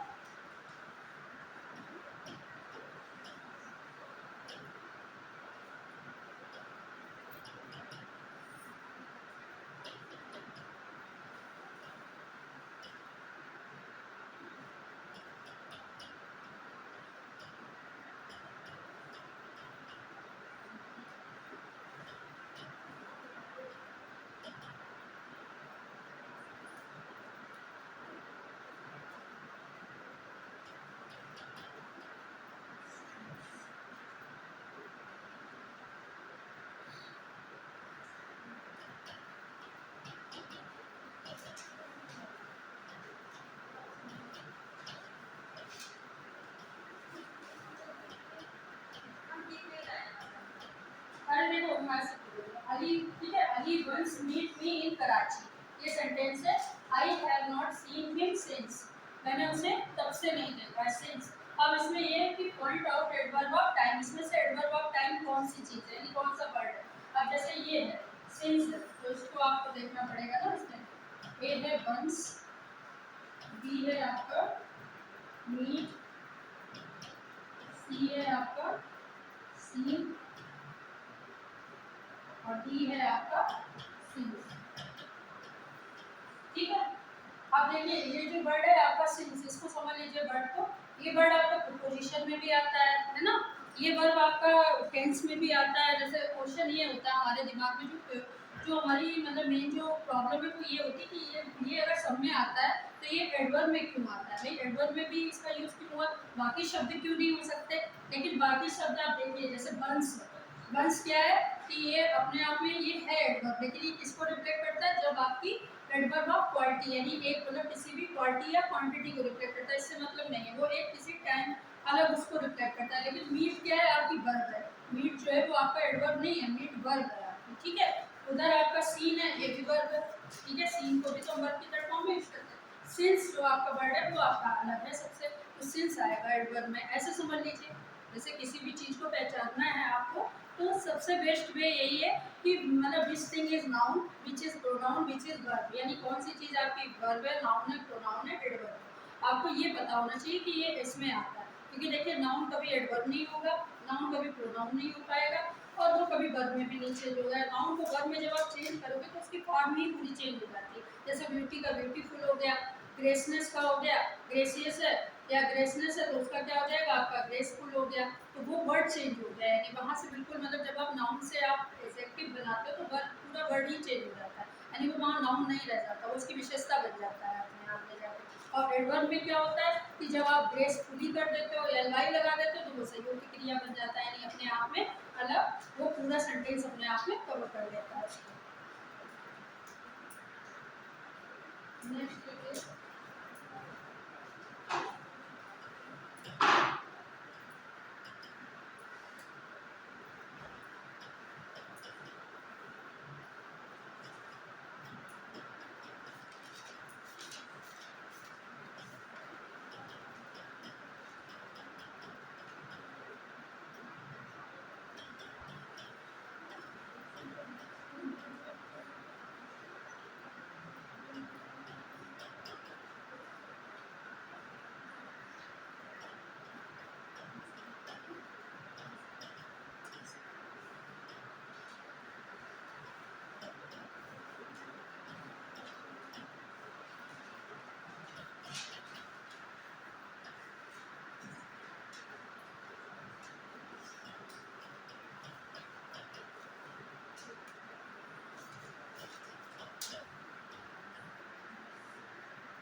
देख लीजिए आप ये जैसे सेंटेंस दे लीजिए इसको। तो सेंटेंस है जेन ऑफन मेक्स मिस्टेक्स, यानी जेन जो है वो हमेशा गलतियां करता है। द वर्ड ऑफन, यानी यहाँ पर ये जो वर्ड ऑफन है वो किसके लिए आया है, यानी कौन से टाइप का एडवर्ब है, फ्रीक्वेंसी का है, टाइम का है, प्लेस का है और नन ऑफ दीज है। तो देखिए नन ऑफ दीज तो नहीं हो सकता क्योंकि इन तीनों में से कोई नहीं, एक ऑप्शन तो है ही ना इसमें राइट। दूसरी चीज़ है प्लेस, यानी ये प्लेस को भी रिफ्लेक्ट नहीं कर सकता क्योंकि ये आपका प्लेस भी नहीं है, क्योंकि किसी प्लेस का यहाँ पे कोई डिस्क्रिप्शन ही नहीं हुआ तो आप प्लेस भी नहीं कर सकते हो। अब आ जाइए यहाँ पर टाइम, टाइम भी नहीं है क्योंकि जेन जो है वो क्या करता है, गलतियाँ करता है। तो गलतियाँ करना क्या है, एक मिनट सुनिए, जैसे गलतियाँ करना क्या है, उसका स्वभाव है यानी नेचर है। जैसे अगर हम मिस्टेक करते हैं तो इट इज़ अवर नेचर, यानी हमारा नेचर है गलतियाँ करना। तो क्या हो जाएगा, फ्रीक्वेंसी हो जाएगा। जो फ्रीक्वेंसी आता है आपके उसमें आपका ग्रेसफुली, स्लोली, ये सारे मैनर ही तो आते हैं सारे फ्रिक्वेंट वे में, तो ये आपका फ्रीक्वेंसी में आ जाएगा, उसको टिक करना है आपको। ठीक है, ये समझ लीजिएगा।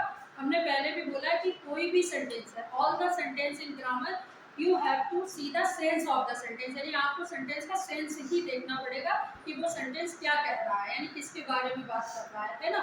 जैसे कोई भी आप रीजन लगाओगे या किसी भी स्थिति का वर्णन करोगे, किसी भी व्यक्ति का वर्णन करोगे, तो सबसे पहले आप क्या करोगे, उसके डिस्क्रिप्शन में आप यही तो देखोगे कि व्हाट द पर्सन टेल्स, यानी वो पर्सन क्या बताता है, उसकी स्थिति क्या है, वो कहाँ जा रहा है, प्लेस क्या है, ऐसे तो देखोगे भाई, प्लेस पर्सन यही सब तो देखा जाता है जब हम कुछ भी बताते हैं।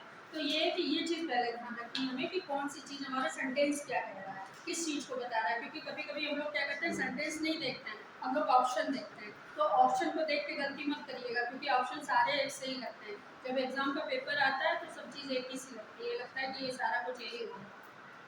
तब लोग उत्तर में से भी ढूंढ लेते हैं कि उत्तर को 4 बार लिख देते हैं, ऐसा भी होता है। वहाँ से उठाया, जैसे कभी देखिए आप कोई चीज़ लिखने की, एक पैराग्राफ लेंगे उसी का लॉन्ग आंसर लिख देंगे उठा के, लिखते नहीं है। तो ये मतलब मत करिए, इसमें ग्रामर में आप सेंटेंस देखिए कि जितना आप सेंटेंस देखोगे कि इसमें कौन सी चीज़ किसके लिए यूज है, तब आपका सही होगा। नेक्स्ट है आपका 6 वाला देखिए,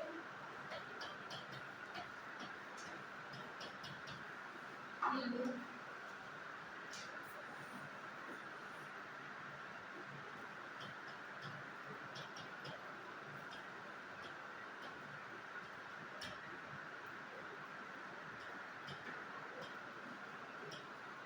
ठीक है, ये लुक जितना ही सेंटेंस है और इसमें आपको सही एडवर्ब लगाना है इसके आगे।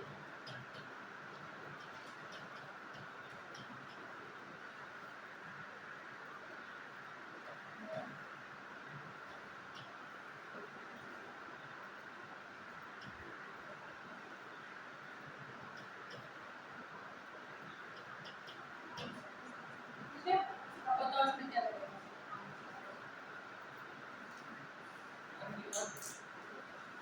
इसमें पहले वाला ऑप्शन है आपका ही लुक है, इसके बाद में आपको एक चीज लगानी है इन चारों में से। पहले वाले में ऑफ है, दूसरे वाले में ओ डबल एफ ऑफ है, और इसमें अप है और इसमें इन है। अब इनमें से आपको कौन सा एडवर्ब है उसको लगाना है यहाँ पर।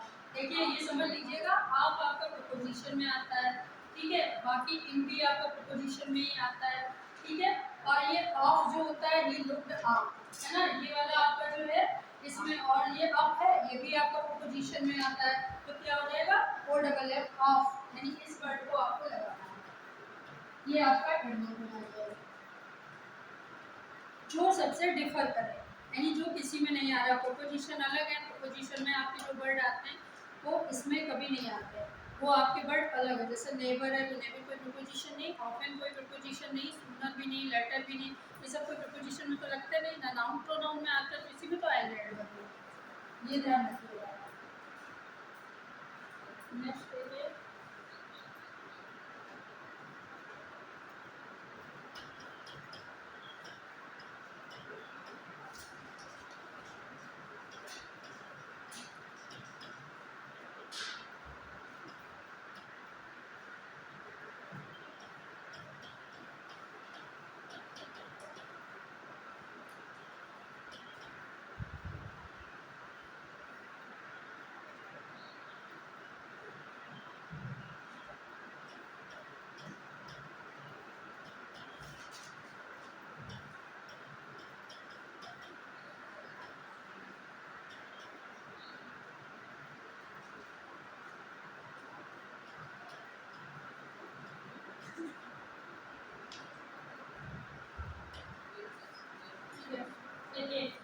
ये वाला जो है द बेबी स्लीप, यहाँ पे सॉफ्टली है, ठीक है, सैडली है, बेटरली है, साउंडली है।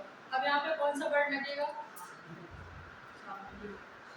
साउंडली लगेगा यहाँ पे, ठीक है, सॉफ्टली नहीं लगेगा। याद रखिएगा, जब हम कोई भी बच्चा सुलाते हैं, कोई बच्चा सोता है तो सॉफ्टली कभी नहीं यूज होता। सॉफ्टली आपके वे ऑफ, जैसे कोई काम आप करते हो, जैसे जैसे किसी भी हाइजेनिक कोई वर्ड होता है तो उसके साथ में आता है, जैसे सफाई से सुरक्षा के बारे में कोई बात कर रहे होते तो सॉफ्टली वर्ड का यूज होता है, ठीक है। लेकिन अगर कोई व्यक्ति प्रतिक्रिया कर रहा है, रिएक्शन कर रहा है, तो उसमें हम सॉफ्टली तो नहीं करेंगे, या तो वह रो के सोएगा या वह शांति से सोएगा। साइलेंटली होता तो हम मान लेते हैं। सैडली जो होता है, ये आपका सैडली कोई नहीं सोता, ठीक है, सैडली तो भावना होती है, सैड, ठीक है, ये कोई एडवर्ब नहीं है। बेटरली भी कोई एडवर्ब नहीं होता। बेटरली में आप आगे एलवाई लगा दो और कह दो सारे एलवाई से एडवर्ब होते हैं, तो सारे नहीं मिल पाएंगे, है ना, क्योंकि जो मतलब कहते हैं बैडली हो सकता है लेकिन बेटरली नहीं, ठीक है। फिर साउंडली होगा, क्योंकि छोटे जो बच्चे होते हैं वो रोकर ही सोते हैं, ठीक है, तो वो चीज़ इस पे जो ज़्यादा है।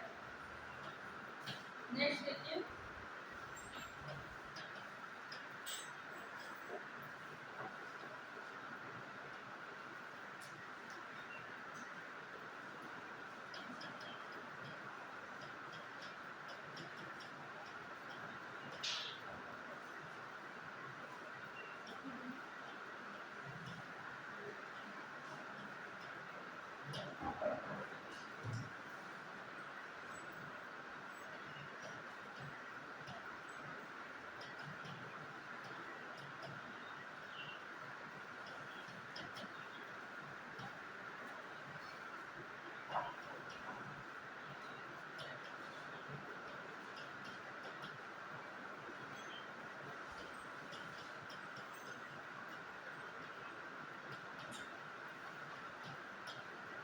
क्लियर। देखिए adverb of degree is also known as, यानी एडवर्ब ऑफ डिग्री को एक और नाम से जानते हैं, उसको सिंपल एडवर्ब के नाम से जानते हैं। अभी हमने आपको बताया था कि how many types of adverb, बताया था कि एडवर्ब के 7 प्रकार होते हैं, उसी में आपका टाइम भी है, प्लेस भी है, रीजन भी है, मैनर भी है, फ्रीक्वेंटली भी है, तो ये सब आपके सिंपल एडवर्ब में आते हैं। 3 टाइप्स के एडवर्ब होते हैं। पहला आपका सिंपल है, दूसरा आपका इंट्रोगेटिव एडवर्ब है और रिलेटिव एडवर्ब है, ठीक है। तो रिलेटिव में भी हमने आपको बता दिया था, हु व्हाट वगैरह जो सब है वो रिलेटिव में भी आते हैं। और उसके बाद में नेक्स्ट में आपका जो है इंट्रोगेटिव में, जैसे व्हाट है, हु है, विच है, ये सारे आपके इंट्रोगेटिव एडवर्ब में आते हैं। और उससे पहले जितने भी आते हैं 7 टाइप के, वो आपके सिंपल एडवर्ब में आते हैं, जैसे टाइम है, प्लेस है, ये सिंपल में आता है। तो ये सिंपल पे आपको टिक लगाना है, ठीक है। ये आपका जो राइट ऑप्शन होगा वो ये, ठीक है।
ठीक है। 9 देखिए, अगर कॉलेज वॉलीबॉल टेस्ट आउट, यानी हमारा कॉलेज का जो वॉलीबॉल टेस्ट था वो आउट किया जाए, तो जैसे ब्रेवरी ही होगा, नेचुरली सबको पता है कि क्लियरली होता नहीं किसी भी टेस्ट में। इसमें नाइसली, नाइसली भी नहीं होगा, क्योंकि नाइसली मैनर को रिफ्लेक्ट करता है, जो मतलब आपका जैसे कोई भी जब आप किसी से बिहेव करते हो तो नाइसली आएगा। फॉर्मली भी नहीं हो सकता, क्योंकि जब हम किसी भी खेल को खेलते हैं तो वी शुड हैव द मतलब फीलिंग ऑफ पार्टिसिपेशन, यानी जो पार्टिसिपेशन की फीलिंग होती है इसमें जेल होता है, यानी हिस्सा होता है। हम लोग बेटी से ही तो खेलते हैं, वह भी खेल के मैदान में आप लोग जब उतरते हो तो यही लगता है कि पूरी तरीके से हम जीते हैं, इसी भावना से खेला जाता है। तो हमारा क्या ब्रेवरी तो होगी हमारे अंदर भावना, तो आप ऑटोमेटिक आप समझ लीजिए कि कौन सा होगा इसमें, मतलब सेंटेंस देख के ही हमें लगाना है इसमें।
देखिए इसमें है कि things are no better at present point of the adverb of degree. अब इसमें डिग्री का एडवर्ब आपको बताना है, तो कौन सा होगा? नो बेटर है।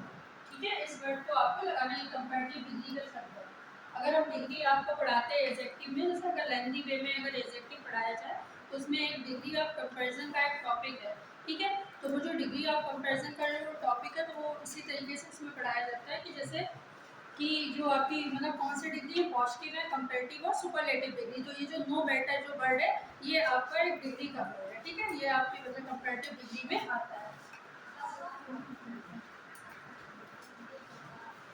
ठीक है, ये आपकी एक्सरसाइज है, इससे रिलेटेड जो एक्सरसाइज होगी वो आपके ग्रुप में डाल देंगे जो आपकी प्रैक्टिस के लिए है। ठीक है, अब आपको समझ में आ गया कि how many types of adverb, adverb के क्या होता है, what is the definition of adverb, यानी इसकी परिभाषा क्या होती है एडवर्ब की।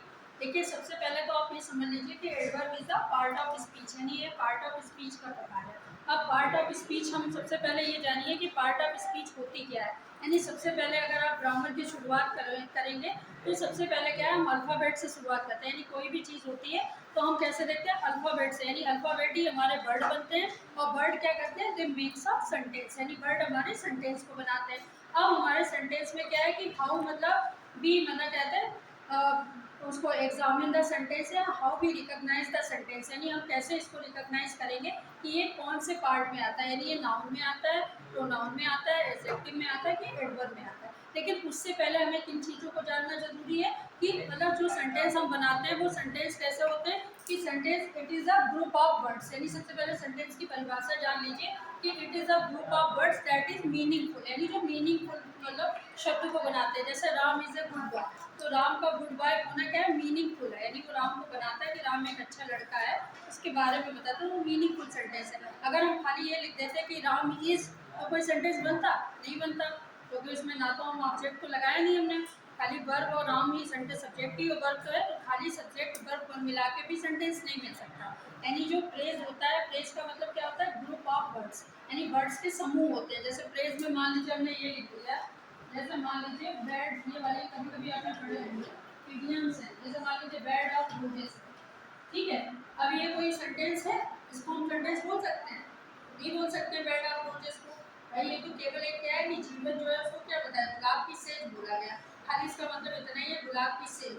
अब सबको पता है कि life is not a bed of roses, यानी जीवन तो नहीं है। अब इसको हमें एक्सप्लेन करना है, तो ये क्या हो गया, फ्रेज। अब इसको हमें कैसे एक्सप्लेन करना है, बाय द सेंटेंसेस, यानी सेंटेंसेस के द्वारा उसको एक्सप्लेन करना है। ठीक है, तो जब हमने ये जान लिया सेंटेंस, अब हमें सेंटेंस के प्रकार भी पता होने चाहिए कि हमारा सेंटेंस सबसे पहले हम लोग अफर्मेटिव पढ़ते हैं, यानी जैसे जो स्वीकारात्मक होते हैं, फिर निगेटिव को पढ़ते हैं, है ना, then we study about the interrogative sentence. अब इंट्रोगेटिव सेंटेंस को जब हम पढ़ते हैं तो हमारे सेंटेंस कैसे होते हैं, दो प्रकार में होते हैं, यानी दो वचन में होते हैं, यानी सिंगुलर में और प्लूरल में। जो आप हिंदी में वचन पढ़ते हो वो इंग्लिश में भी है कि भाई एक वचन में अगर एक आदमी बोलेगा, राम बोलेगा तो एक वचन हो गया, और राम के फ्रेंड्स बोलेंगे तो क्या हो गया, बहुवचन हो गया, उसी के प्लूरल हो गए। ठीक है, ये दोनों ध्यान देने। फिर हम आ जाते हैं कि उसकी वर्ब के ऊपर कि वर्ब कितने टाइप की है, 5 टाइप्स की आपकी वर्ब है। तो जो मेन वर्ब है उसको आप लोग सेंटेंस के साथ में यूज करते हैं, बट हेल्पिंग वर्ब को भी हम लोग टेंस में यूज करते हैं। तो हमें टेंस की भी नॉलेज होना जरूरी है, क्योंकि each sentence makes a tense, यानी एक टेंस जो होता है वो एक सेंटेंस ही बनाता है। ठीक है, जब आप सेंटेंस की नॉलेज रखोगे तो आपको टेंस की भी नॉलेज पता होगी कि भाई प्रेजेंट इंडेफिनिट में हम क्या लगा रहे हैं, what we are using in present continuous tense, what we are using in present perfect tense, यानी परफेक्ट टेंस में क्या लगा रहे हैं, प्रेजेंट में क्या लगा रहे हैं, पास्ट में क्या लगा रहे हैं, कौन सी वर्ब हम किस टेंस के साथ में लगा सकते हैं, है ना। यही सारी चीज़ें तो डिटेल में बताना है कि पूरे जैसे एक पूरी ये मान के चलिए कि देयर इज अ मतलब पूरी एक आपको पूरी सीरीज लेनी है कि मतलब आपको मतलब अगर आप प्रेजेंट की इंडेफिनिट की बात करते हो तो उसमें कौन सा प्रेजेंट मतलब उसका अफर्मेटिव में क्या लगाते हैं, निगेटिव में क्या लगाते हैं और इंट्रोगेटिव में कैसे करते हैं। ठीक है, अगर अफर्मेटिव में यूज करेंगे तो वर्ब की फर्स्ट फॉर्म के साथ में यस या यस का प्रयोग करेंगे, अगर निगेटिव है तो नहीं करेंगे, इंट्रोगेटिव है तो डू नॉट डज नॉट का करेंगे, तो सिंगुलर सब्जेक्ट के साथ डज नॉट, प्लूरल के साथ डू नॉट। तो ये सब भी माइंड में होना चाहिए कि हम जो चीज़ लगा रहे हैं वो हमारे दिमाग में होनी चाहिए, कि हमें याद होनी चाहिए, है ना।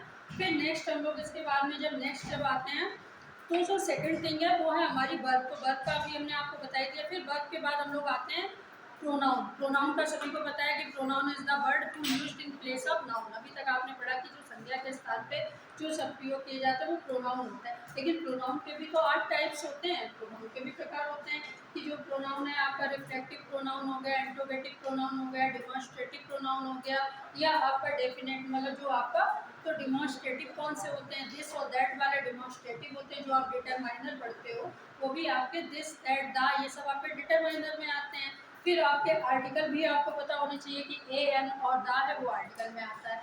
अब हम इसके बाद में आएंगे वर्ब पे, तो वर्ब में भी हमने आपको बता दिया। नेक्स्ट है इसके बाद का टॉपिक है एडवर्ब।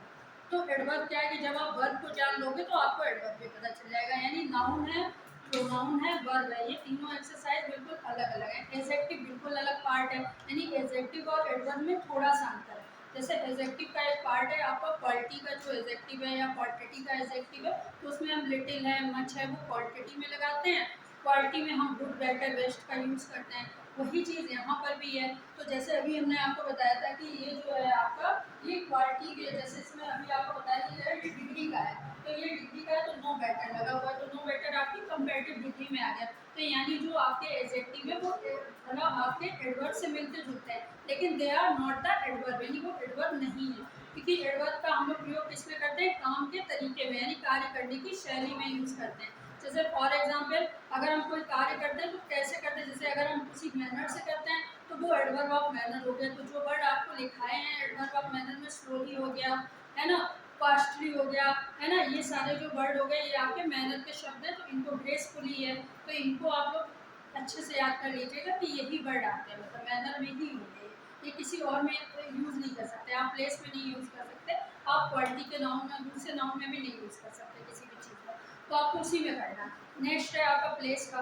तो प्लेस का भी हमने आपको बता दिया कि जो आपके प्लेस को रिफ्लेक्ट करता है, जैसे वेयर है तो वेयर के साथ में प्लेस लगेगा कोई भी, तो वो प्लेस को रिफ्लेक्ट करता है, तो वो सारे नियम भी आपको बता दिए। तो ये ध्यान रखना है कि हमें कौन सी चीज़ कहाँ पर लगानी है, तो आपको अपना सेंटेंस ध्यान रखना है कि मतलब हमारा जो सेंटेंस है वो क्या कर रहा है, यानी वो किसकी चीज़ पर मतलब कर रहा है, कि वो मैनर को रिफ्लेक्ट कर रहा है कि वो क्वालिटी को रिफ्लेक्ट कर रहा है। ठीक है, जिसको वो रिफ्लेक्ट करेगा उसी का वर्ड आपको उसमें दिया जाएगा, वही आपको पहचानना है। तो इसमें दो तरीके की एक्सरसाइजेस हैं, two types of exercises. First तो है कि जिनमें you have to choose out the correct adverb, आपको करेक्ट एडवर्ब को चॉइस करना है, और दूसरा है find out the correct adverb, यानी करेक्ट एडवर्ब को फाइंड आउट करना है। एक में है कि how to recognise the name of the adverb, यानी जो एडवर्ब के नाम है उनको कैसे रिकॉग्नाइज करना है कि ये मतलब प्लेस का है, ये मैनर का है, कि ये क्वालिटी का है, कैसा है और डिग्री का है, वो आपको चूज करना है। तो तीसरा इस टाइप के बस 3 ही प्रकार की एक्सरसाइज आती है इसमें कभी कभी, इसके अलावा कोई चौथी एक्सरसाइज आपकी नहीं आती है।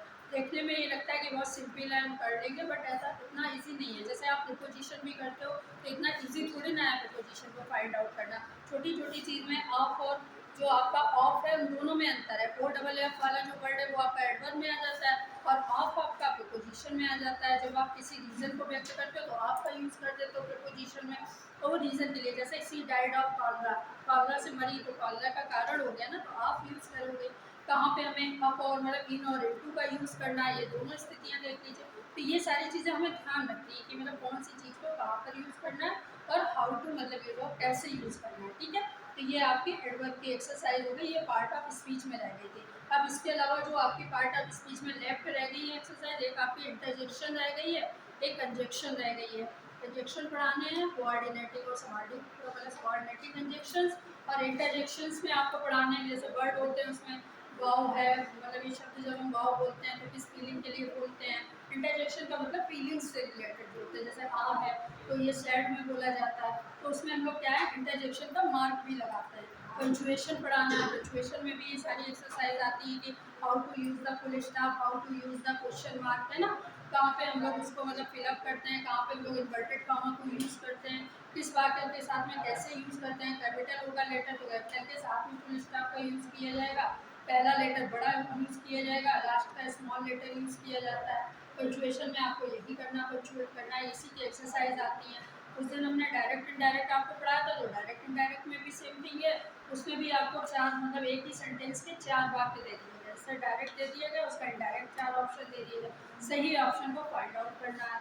कहीं पे क्वेश्चन वाला है तो वहाँ पे आस्क्ड को पहचानना है, वहाँ पे सेड वाला ऑप्शन कभी नहीं होगा। आस्क्ड होगा तो अपने आप चेंज होगा, सेड को आस्क्ड में चेंज कर देते हैं।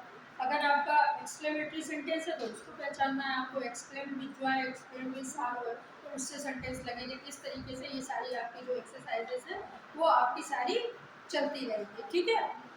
तो ये आपका एडवर्ब का हो गया है, ठीक है। दूसरा इसका और जो मतलब कहते हैं, सारे नोट कर लिए थे आप लोगों ने? कोई कंफ्यूजन है किसी को? अच्छा ये बताइए, और जैसे ऑलमोस्ट है तो ऑलमोस्ट किस में आता है? डिग्री में आता है कि टाइम में? ऑलमोस्ट किस में आता है? टाइम में आता है ना, ऑलमोस्ट कम से टाइम में आता है ना। ग्रेसफुली किस में आता है? अभी बढ़ाया,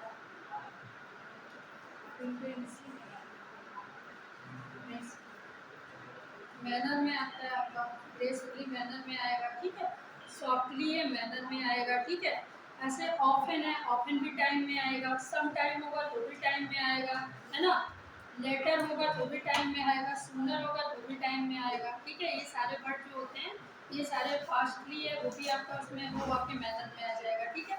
नेक्स्ट है आपका, जैसे मान लीजिए इंट्रोगेटिव कौन कौन से एडवर्ब होते हैं? पीछे, पीछे गर्ल्स, बताओ इंट्रोगेटिव एडवर्ब कौन कौन से होते हैं? Who are the interrogative adverb? अच्छा, what is interrogative? यही बताओ। मतलब इंट्रोगेटिव मीन्स मतलब that starts from the question, यानी जो क्वेश्चन से स्टार्ट होते हैं, कोई भी सेंटेंस हो, any sentence that start from the question, that is called the interrogative, ठीक है। छोटी छोटी चीजें हैं उनको जरूर ध्यान में रखना है, ठीक है। एफर्मेशन किसे कहते हैं? जो आपके स्वीकारात्मक में होते हैं, जैसे जिसको आप एफर कर सकते हो, यानी जिसको पॉजिटिव रिस्पॉन्स में ले सकते हो। जैसे he is a good boy, तो ये पॉजिटिव रिस्पॉन्स है, इसमें निगेटिव नहीं है इसका कुछ भी, ठीक है।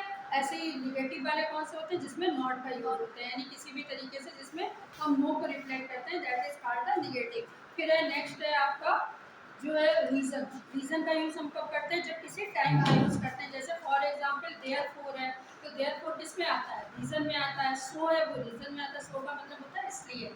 नाउ है तो नाउ भी रीजन में आ रहा है, सिंस है वो भी रीजन में आपके आता है। तो ये शब्द आपका सिंस टाइम में भी आता है, टाइम में भी आता है और रीजन में भी आता है, ये वर्ड दोनों में आता है। लेकिन इसमें जब आप देखिए आप कंफ्यूज हो सकते हैं सिंस और टाइम में, मतलब सिंस को टाइम में भी कर सकते हो, रीजन में भी कर सकते हो, लेकिन दोनों में अंतर कैसे पहचानना है कि आपको सेंटेंस देखना है वहाँ पर कि आपका सेंटेंस क्या कह रहा है। जैसे अगर वहाँ पर टाइम की बात की जा रही हो तो आप सिंस का यूज किस में करोगे? टाइम में करोगे, एडवर्ब ऑफ टाइम में। और अगर आपका वहाँ पर किसका यूज है? रीजन का यूज किया जा रहा है, तो आप सिंस का यूज रीजन में करोगे। तो अपने सेंटेंस को पहचानना है कि सेंटेंस क्या कह रहा है ना। ऑप्शन ये होते हैं कि इसमें सबसे ज़्यादा एडवर्ब में यही दिक्कत होती है कि इसमें पहचानना बहुत मुश्किल होता है कि कहाँ पे फास्टली लगा है, कहाँ पे सॉफ्टली होना चाहिए, कहाँ पे क्या होना चाहिए, यही कंफ्यूजन है। बट आप उससे सेंटेंस से देखिए कि यहाँ पर कौन सी चीज़ किसको सूट करती है। जैसे मान लीजिए अभी बेटरली है, तो बेटरली कोई वर्ड नहीं है, ऐसे आप किसी भी वर्ड में एल वाई लगा दो, और हम किसी वर्ड में एल वाई लगा देते तो क्या वो वर्ड बन जाएगा इंग्लिश का? नहीं बनेगा, वो सब वर्ड नहीं होते, केवल कुछ वर्ड ऐसे होते हैं जिनमें हम लोग एल वाई लगा देते हैं। जैसे तो वो वर्ड आपको नोट करा देते हैं कि कौन से वर्ड हैं जिनको आप लोग एल वाई के साथ में जिनको यूज़ करते हो, ठीक है। उसके बाद में एडवर्ब ऑफ फ्रीक्वेंसी। फ्रीक्वेंसी समझ लीजिए जैसे कार्य होने की प्रवृत्ति को एक्सप्रेस करना। जैसे फॉर एग्जांपल कोई कार्य हो रहा है, अगर सपोज ये वर्क इज मतलब कोई व्यक्ति है, somebody is doing the work, तो उसका वो how to express the work, यानी उस वर्क को कैसे एक्सप्रेस करना है। जैसे कि उसने कार्य कैसे किया?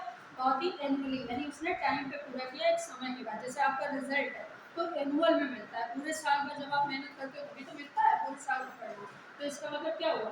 ये आपकी फ्रीक्वेंसी को बताता है कि जब आपने पूरे साल तक पूरे पेपर देके अच्छे से काम किया तभी तो आपको रिजल्ट मिला पूरे साल के बाद, तो वो एनुअली वर्क हुआ, ठीक है। इसी के तरीके से हावर्ली, यानी आपने कोई कार्य जो था वो हावर्ली डन किया, यानी कितने आवर में किया, तो हावर्ली यानी उस कार्य को आपने इतने घंटों में समाप्त कर लिया, तो वो वर्क के लिए है, ठीक है। ऑफन भी इसी में आ जाता है। सेल्डम, ऑफन मतलब कभी कभी, सेल्डम माने भी यही होता है कि कभी या डेली यानी प्रतिदिन हो गया, जनरली सामान्य हो गया, ऑलवेज यानी हमेशा के लिए हो गया, ठीक है। समटाइम्स कभी कभी हो गया, रेयरली मतलब मुश्किल से, यानी कभी कभी, ईवर हमेशा के लिए, नेवर कभी नहीं। अगर नेवर का यूज हो रहा है तो नेवर का यूज भी फ्रीक्वेंसी में होता है कि वह कभी भी अपना काम क्या करता है, ही नेवर लर्न्स ये लेसन तो उसमें क्या होगा, he never learns his lesson, यानी वो अपना कार्य कभी भी याद नहीं करता। बहुत से बच्चे ऐसे होते हैं कि वो डल होते हैं, नहीं करना चाहते अपना काम, आप उनसे करा लो, उनको 10 दिन बाद भी नहीं आता वो चीज़, है ना। तो ये हमारी प्रवृत्ति है। जैसे बहुत से बच्चे होते हैं वो सोना पसंद करते हैं दिन में, अब वो 6-7 घंटे सोते ही रहते हैं, 8-10 घंटे लगातार, अभी प्रवृत्ति नहीं चेंज हो सकती। तो ये फ्रिक्वेंटली तो हुआ एक चीज़ कि भाई वो काम कभी भी चेंज नहीं हो सकता, है ना, तो उसको रिफ्लेक्ट करता है। ठीक है, तो ये आपका फ्रिक्वेंटली में होगा। प्लेस का भी पता है कि जैसे किसी स्थान को प्रकट करने के लिए एडवर्ब का यूज़ करते हैं। आपका अराउंड आ गया, अराउंड मतलब चारों तरफ, एनीवेयर, ये भी आपका उसमें प्लेस में आएगा। एवरीवेयर है तो भी प्लेस में आएगा। समवेयर होगा तो भी प्लेस में आएगा। नोवेयर होगा तो भी प्लेस में आएगा। नोवेयर नेगेटिव में चला जाएगा लेकिन है प्लेस के लिए। नियरली, नियरली भी पास की चीज़ों के लिए। ठीक है, तो इसके लिए एसाइड, एसाइड भी मतलब अपने साथ की चीज़ के लिए यूज़ किया जाता है। नोवेयर के लिए भी है, इनसाइड के लिए भी है, अप के लिए भी है, डाउन के लिए भी है। अप मतलब ऊपर जाने के लिए, डाउन माने नीचे जाने के लिए, वहाँ पे प्लेस की बात ही हो रही है। जैसे स्टेयर्स की बात अगर हम लोग करते हैं तो स्टेयर्स में अप और डाउन का यूज़ करते हैं, तो यानी वो भी एक क्या हो गया कि एडवर्ब ऑफ प्लेस का यूज हो गया।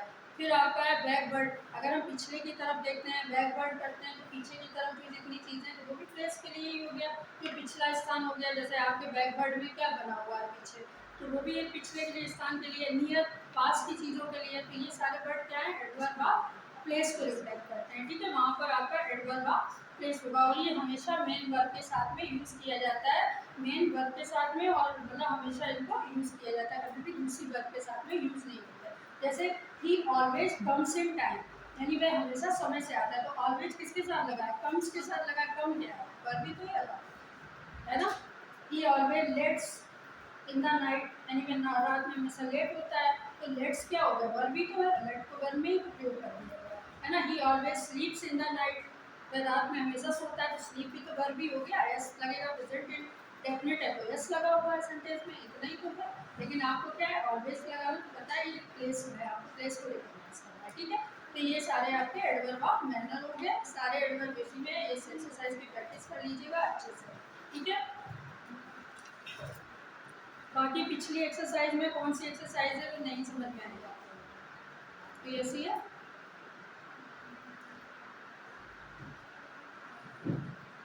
अच्छा, एक चीज़ और है, जो इंग्लिश में आप लोग जो वर्क करते हो, जैसे जो नोट कराने वाला था लास्ट वाला जो पीरियड था पिछले पीरियड में, तो मैंने आपको वोकब्स में नोट कराया था, उसमें सिनोनियम्स और एंटोनियम्स थे, तो वो बोर्ड पे लिखाए थे, तो जिन्होंने नहीं नोट किए वो दूसरे बच्चों कॉपी से नोट करें, क्योंकि वो एग्ज़ाम में आने वाले होते हैं। हम लोग गति वर्ड कराते हैं आप लोग को जो एग्ज़ाम में आते हैं। ग्रुप पे देखेंगे, मेरे पास होगा सब, कभी ना कोई नहीं आया था, जो एक बच्चा जो भी जिसने भी नोट किया हो वो ग्रुप पे उसको सेंड कर दो, जैसे ग्रुप पे उसको व्हाट्सएप खींच के डाल दो, उसमें क्या है ना, आपस में कर लो ना हम लोग उसमें कोई, क्योंकि हम लोग को ये होता है कि जैसे हमारा मान लीजिए क्लास ये होता है कि हम लोगों के अदर वर्क भी हैं, हम लोग वहाँ से भी आते हैं, फिर जैसे कॉपी चेकिंग वगैरह रहता है तो हम लोग बाहर से आ रहे हैं, कॉपी चेक कर आ रहे, तो इतना साथ में मटेरियल नहीं रखते हैं, उतना ही रखते हैं जितना आप लोग पता है, क्योंकि ये तो जनरल टॉपिक है हम लोगों के लिए।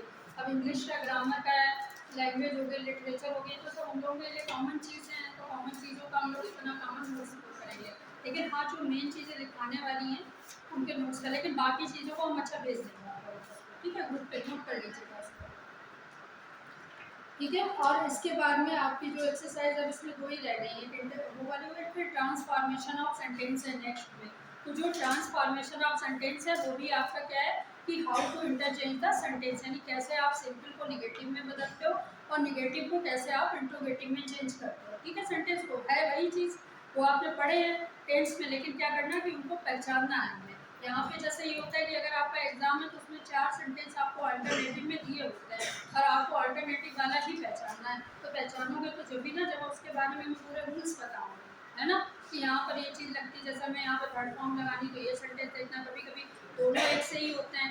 जैसे अगर आपने देखा, अगर आप पास्ट टेंस की, पास्ट परफेक्ट टेंस की बात करो तो उसमें सिंगल और प्लूरल नाउन में एक ही चीज़ लगती है, यानी हेड का ही यूज होता है उसमें। तो ये भी हमें ध्यान रखना है कि इन दोनों में हेड ही लगा, चाहे प्लूरल टॉपिक हो चाहे सिंगल टॉपिक हो, तो हमें दोनों में क्या है वही चीज़ यूज़ करनी है। तो ये बहुत ध्यान देने वाली चीज़ है। कभी कभी क्या है कि कुछ चीज़ों में एट और इन में जो ध्यान देना है, छोटी चीज़ है तो एट का इस्तेमाल होना है, कि अगर विलेज का यूज़ तो जितना यहाँ पे 8 लगेगा, अगर बड़ा है क्लासरूम की बात चल रही तो 3 का यूज होगा। तो ये ध्यान रखना है। अपॉन, अंडर, ये सब चीज़ें ध्यान रखना है। एमॉन्ग और बिटवीन बहुत आता है, बिटवीन है 2 लोगों के बीच में, एमॉन्ग बहुत सारे लोगों के बीच में। तो हम ये सारी चीज़ें पीछे की क्यों बैक करते जाते हैं, इसलिए कि सारी उसी से रिलेटेड है। अगर हम एक पार्ट भी आपको पढ़ाते हैं, एडवर्ब भी पढ़ाते हैं, तो that is related with the part of speech, यानी जो पिछला जितना भी है उससे रिलेटेड ही है। अगर हम उसको अलग अलग नहीं करेंगे सारे पार्ट को, तो आप उसमें मिक्स करोगे हर चीज़ को, है ना। हालांकि वो रिलेटेड है, लेकिन क्या है कि हमें माइन्यूट अंतर को समझना है कि इसमें अगर ये चीज़ यूज है तो वो अगले में यूज़ नहीं है, ठीक है। वो आपके नाउन में नहीं आएगी। नाउन में जो आपके 5 प्रकार हैं वो अलग है नाउन के। अब जैसे आर्मी है, आर्मी में अगर वर्ड दे दिया गया कि एक ग्रुप ऑफ सोल्जर हो गया, एक ग्रुप ऑफ मतलब एनिमल्स हो गया, एक ग्रुप ऑफ सीप हो गया, तो उसको आप नहीं लगाओगे, ग्रुप ऑफ सोल्जर ही लगाओगे। तो सोल्जर जो करेक्ट ऑप्शन है उसी को तो लगाओगे। तो ये देखना ये किसके लिए यूज़ किया जाता है, मतलब ग्रुप ऑफ सोल्जर्स के लिए यूज़ किया जाता है कलेक्टिव नाउन में। जब ये भी पूछा जाता है कौन सा प्रकार है ये नाउन का, तो हमें ये भी ध्यान रखना है ये कलेक्टिव नाउन में। कभी कभी ये होता है कि कोई वर्ड दे दिया गया है, जैसे सीनरी है एक वर्ड, इन्फॉर्मेशन है, ये वर्ड हमेशा क्या होते हैं, सिंगुलर ही होते हैं, सिंगुलर नाउन में यूज़ होते हैं। कुछ नाउन ऐसे हैं जो सिंगुलर यूज़ होते हैं, कुछ प्लूरल यूज़ होते हैं। तो जो आपका इन्फॉर्मेशन है ये कभी भी आपका सिंगुलर प्लूरल नहीं होगा, एक ही में यूज़ होगा, चाहे आप प्लूरल में बना लो चाहे सिंगुलर में कर लो। न्यूज़ है, न्यूज़ है आपका कभी प्लूरल सिंगुलर नहीं होता, एक ही जैसा होता है। फर्नीचर्स नहीं हो सकते, फर्नीचर ही होता है, चाहे आप सिंगुलर में यूज़ करो चाहे प्लूरल में यूज़ करो, है ना। तो ये वर्ड कभी सीनरी है, एक ही वर्ड जाएगा। तो हमें यही ध्यान रखना है कि सीनरीज नहीं होगा, सीनरी ही होगा। तो हमें सीनरी को ही पहचानना है कि एक ही वचन में, तो एक ही वचन है। भले ही आपको इसमें हो, जैसे जैसे कैटिल है, जैसे द कैटिल आर ग्रेजिंग, है ना, और एक में दिया गया इज है, तो यहाँ पे कैटिल इज ग्रेजिंग नहीं होगा, कैटिल आर ग्रेजिंग होगा, क्योंकि वो प्लूरल में भी यूज़ किए जाते हैं। कैटिल का मतलब होता है मवेशी, तो बहुत सारे पशु के लिए ये वर्ड यूज़ किया जाता है, कैटिल एक ही के लिए नहीं यूज़ किया जाता। तो आपको जो कैटिल का मतलब है कि ग्रुप है, ठीक है, तो ग्रुप में आर का यूज़ करोगे, क्योंकि वो प्लूरल नाउन है, वो आपका सिंगुलर नाउन में नहीं है, ठीक है।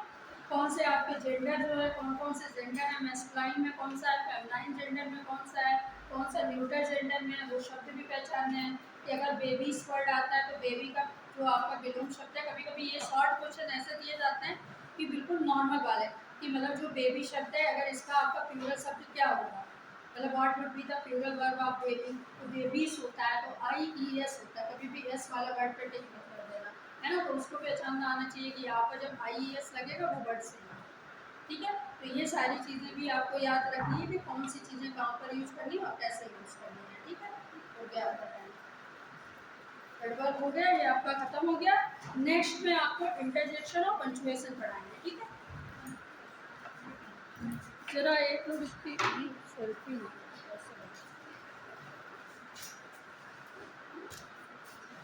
तो भूल गई।